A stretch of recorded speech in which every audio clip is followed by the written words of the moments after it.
Isang bote lang nang ay sapat na para mapuksa ang mga damo sa isang ektaryang lupa. Hindi lang ito basta pamatay damo, ligtas din ito para sa mga gulay at palay.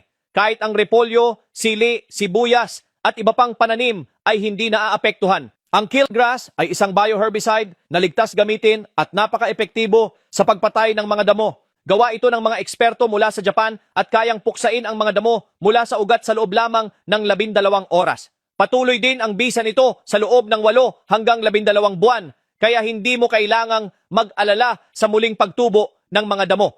Pinakamahalaga sa lahat, hindi ito nakakasama sa mga tanim. Ligtas ito para sa palay, gulay, sili, talong, mais at marami pang iba. Makakasiguro ka na ang iyong mga tanim ay mananatiling ligtas habang ginagamit ang Weedaway. Ito ang iyong maaasahang katuwang sa bukid.